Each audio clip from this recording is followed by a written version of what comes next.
10 రోజులైనా చిన్నారి జాహ్నవికి సంబంధించిన జాడ కనిపించలేదు. ఎన్డీఆర్ఎఫ్ బృందాలు, ఎస్డీఆర్ఎఫ్ బృందాలు, పోలీసులు, అలాగే హనుమాన్ టీం ఏదైతే వన్యప్రాణుల సంరక్షణ కోసం ఏర్పాటు చేసినటువంటి టీం ఏదైతే ఉందో ఆ టీం అందరూ కూడా వందల మంది వెతుకుతూ ఉన్నారు. తోట మొత్తం వెతుకుతూ ఉన్నారు, కొండ ప్రాంతం వెతుకుతూ ఉన్నారు. 10 రోజులైంది, కానీ కనీసం సమాచారం ఇప్పటి వరకు ఆ పాపకు సంబంధించి లేదు. ఇంకొక ముఖ్యమైనటువంటి విషయం ఏంటంటే, పోలీసులు ఇప్పుడు తమ ఆశలన్నీ కూడా కుక్క మీద పెట్టుకుంటే కుక్క చనిపోయింది. కనీసం కుక్క, ఆ చనిపోయినటువంటి కుక్కకు సంబంధించిన పోస్ట్ మార్టం రిపోర్ట్ అయినా ఏమైనా క్లూ ఇస్తుందా అన్న దాంట్లో భాగంగా పోలీసులు ఉన్నారు. ఎందుకంటే చనిపోయినటువంటి కుక్కకు సంబంధించి ఆ కుక్కకి గాయాలయ్యాయి, తల మీద ఒక గాయమైంది, అలాగే కాళ్ళ మీద గాయాలయ్యాయి. సో ఆ కుక్క సరిగా ఆహారం తీసుకోక, వాటర్ తీసుకోక, ఆ మట్టి తినుకుంటూ 1-2 రోజులు అట్లాగే ఉండి చనిపోయింది. పోలీసులు ఉన్న ఒక్క క్లూ కూడా, కుక్క ఏమైనా జీపీఎస్ ట్రాకర్ పెట్టారు కదా, కుక్క ఏమైనా ఇస్తుంది అనుకుంటే కుక్క కూడా ఇవ్వలేదు. సో ఇప్పుడు ఈ పోస్ట్ మార్టం, చనిపోయిన కుక్క అయినా, బతికున్నప్పుడు ఎలాగో మనకు ఆధారం లభించలేదు, చనిపోయిన తర్వాత వచ్చేటువంటి పోస్ట్ మార్టం రిపోర్ట్లోనైనా మనకేమైనా క్లూ ఇస్తుందా అని పోలీసులు వేచి చూస్తూ ఉన్నారు. 1-2 రోజుల్లో పోస్ట్ మార్టంకి సంబంధించిన రిపోర్టు కూడా వస్తుంది. చనిపోయిన తర్వాత ఆ కుక్కని వెటర్నరీ డాక్టర్స్ సమక్షంలో శాంపిల్స్ సేకరించారు. ఆ శాంపిల్స్ నమూనాలన్నింటినీ మొత్తం ఆ కుక్క శరీర భాగంలో నుంచి దాదాపు ఒక 5-6 చోట్ల శాంపిల్స్ అన్నీ కూడా సేకరించి ఆ శాంపిల్స్ని విశాఖపట్నంలోని ఫోరెన్సిక్ ల్యాబ్కు పంపించారు. సో ఆ రిపోర్ట్ వచ్చిన తర్వాత మనకి ఖచ్చితంగా ఏదో ఒక సమాచారం ఇస్తుంది. కుక్క చనిపోయిన తర్వాత అయినా పాప జాడకు సంబంధించిన ఇన్ఫర్మేషన్ అందిస్తుందని చెప్పి పోలీసులు ఒక నమ్మకాన్ని పెట్టుకున్నారు. ఎందుకంటే కుక్కకి తల మీద గాయమైందండి, తల మీద గాయమైంది, కాళ్ళ మీద గాయాలైనాయి. సో అందుకనే ఆ రోజు తోటలోకి వదిలేటప్పుడు కూడా వెటర్నరీ డాక్టర్స్ ఆధ్వర్యంలో దానికి చికిత్స చేశారు. పెయిన్ కిల్లర్స్, నొప్పిని భరించేటువంటి పెయిన్ కిల్లర్స్ ఇంజెక్షన్ ఇచ్చారు. అలాగే ఎనర్జీ కోసం కొన్ని ఇంజెక్షన్స్ ఇచ్చారు. ఇంజెక్షన్స్ ఇచ్చి దాన్ని తోటలోకి వదిలిపెట్టారు. కానీ తోట లోపలికి పోలేదు, జాహ్నవి ఎక్కడుందో అక్కడికి పోలేదు. ఆ కుక్క అక్కడక్కడే ఆ సరౌండింగ్స్లోనే తిరుగుతూ, ఇంటి దగ్గరే అరుస్తూ ఆ కుక్క అనేది అలాగే ఉండిపోయింది. పోలీసులకి ఆధారం దొరకలేదు, కుక్క చనిపోయింది. అయితే ఈ పోస్ట్ మార్టం రిపోర్టు ఎందుకని వెయిట్ చేస్తూ ఉన్నారంటే, ఇప్పుడు ఈ కుక్కకి తల మీద గాయం ఎందుకైంది? అంతకుముందు పాప కనిపించకముందు 6వ తారీఖు శనివారం రోజు తప్పిపోయింది కదా, అప్పటి వరకు కుక్క బాగానే ఉంది, కుక్కకి ఎలాంటి గాయం లేవు.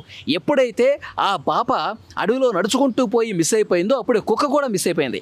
అంటే ఆ కుక్క మంగళవారం రోజు వచ్చింది, శనివారం మిస్ అయిపోయింది కుక్క, ఆదివారం, సోమవారం, మంగళవారం, అంటే 3 రోజులకి తిరిగి వచ్చింది, గాయాలతో వచ్చింది. అంటే పోలీసులు వ్యక్తం చేస్తున్న అనుమానం ఏంటంటే, ఒకవేళ ఆ పాప మీద జంతువులు ఏమైనా దాడి చేసేటప్పుడు ఆ పాపను కాపాడటం కోసం కుక్క పెరుగులాడి ఉంటుంది, ఆ జంతువు మీద పోరాటం చేసి ఉంటుంది, అందుకే దాని తల మీద, కాళ్ళ మీద గాయాలు అయి ఉంటాయి అని సమాచారం కొంత వాళ్ళకి అనుమానం ఉంది. ఒకవేళ జంతువు దాడి చేసిందా, లేకపోతే కనుక విషసర్పాలు ఏమైనా ఉన్నాయా, విషసర్పాల దాడిలో కుక్కేమన్నటువంటి గాయపడిందా, ఇవన్నీ కూడా పోస్ట్ మార్టం రిపోర్ట్లో బయటకు వచ్చే అవకాశం ఉంది.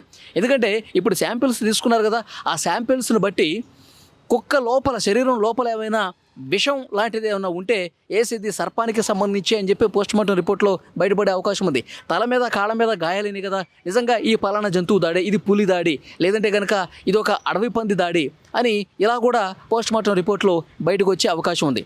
లేదు అంటే కనుక కిడ్నాపర్లు ఎవరైనా ఆ పాపని తీసుకెళ్లేటప్పుడు ఈ కుక్కని తల మీద గట్టిగా కర్రతో కొట్టి ఏమైనా ఇబ్బంది పెట్టారా, కుక్క మీద ఆ విధంగా తీవ్రమైనటువంటి దాడి చేశారా, ఇది కూడా చాలా క్లియర్గా పోలీసులకు తెలిసే అవకాశం కనిపిస్తుంది. ఎందుకంటే ఎప్పుడైతే మంగళవారం రోజు తిరిగి వచ్చిందో, గాయాలతో తిరిగి వచ్చిందో, అప్పుడు ఆ కుక్కకు సంబంధించి సమాచారం మనకేం తెలిసింది, పోలీసులు ఏం చెప్తున్నారు, మతి స్థిమితం లేకుండా కుక్క ప్రవర్తిస్తోంది, పూర్తిగా ఒక డిప్రెషన్లోకి వెళ్ళిపోయినటువంటి ఫీల్లో ఉంది, తనకేమీ గుర్తులేనట్టుగా బిహేవ్ చేస్తోంది, ఆ పాపకు సంబంధించిన తల్లిదండ్రులను చూసినా అరుస్తోంది, పాపకు సంబంధించినటువంటి కుటుంబ సభ్యులు కావచ్చు, ఆ మనుషులను ఎవరిని చూసినా వాళ్ళ మీద కరవటానికి వస్తుంది.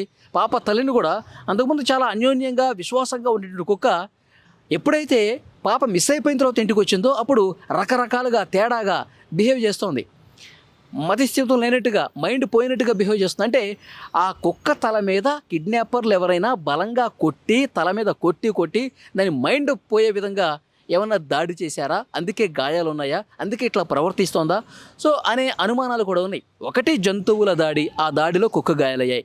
రెండు విషసర్పాలు, ఏమైనా విషసర్పం పెద్ద కొండ చిలువ లాంటిది ఏమన్నా కుక్క మీద దాడి చేసి అది దాని మీద ఏమన్నా విషం జరిగి దాని లోపలికి విషం వెళ్ళి ఈ విధంగా కుక్క ఏమైనా చనిపోయిందా. ఇక మూడోది కిడ్నాపర్లు తల మీద కుక్క తల మీద గట్టిగా కొట్టి దాన్ని మైండిపోయేటట్టు చేసి దాడి చేశారా. సో ఇవన్నీ అనుమానాలు అనమాట. ఇవి ఏవైనా సరే పోస్ట్ మార్టం రిపోర్ట్లో బయటపడే అవకాశం ఉంది. నిజంగా కుక్క తనంతట తానే గాయపడిందా, లేకపోతే ఎవరైనా దాడి చేశారా, మనుషులా లేకపోతే జంతువులా, సో అనేది కూడా పోస్ట్ మార్టం రిపోర్ట్లో చాలా క్లియర్గా వస్తుంది. అందుకే మొత్తం శరీరంలోని 6 భాగాల నుంచి శాంపిల్స్ అన్నీ కూడా విశాఖపట్నం ల్యాబ్కు పంపించారు. 1-2 రోజుల్లో ఆ ల్యాబ్ రిపోర్ట్ కూడా వస్తుంది. వచ్చిన తర్వాత నిజంగా అసలు ఏం జరిగిందన్నది కూడా పూర్తిగా క్లారిటీ వచ్చే అవకాశం అయితే కనిపిస్తుంది. కానీ చాలా బాధ కలిగించే విషయం ఏంటంటే 10 రోజులు అవుతుందండి. పాపం పాప నిజంగా ఎవరన్నా ఎత్తుకుపోయి అంటే నిజంగా బతికుంటే అంతకంటే సంతోషించే వాళ్ళు ఎవరు ఉండరు. తెలుగు రాష్ట్రాల్లో ప్రజలందరూ కూడా ఆ పాప బతకాలి, ఆ పాప ఏమీ కాకూడదు, ఆ పాప మళ్ళీ ప్రాణాలతో తిరిగి రావాలి, తల్లిదండ్రుల చెంతకు చేరాలని చెప్పి చాలామంది కోరుకుంటున్నారు.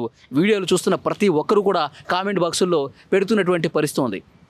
ఇంకొక ముఖ్యమైనటువంటి విషయం ఏంటంటే పోలీసులు చాలా సీరియస్గా తీసుకున్నారండి, ఒక సవాల్గా తీసుకున్నారు.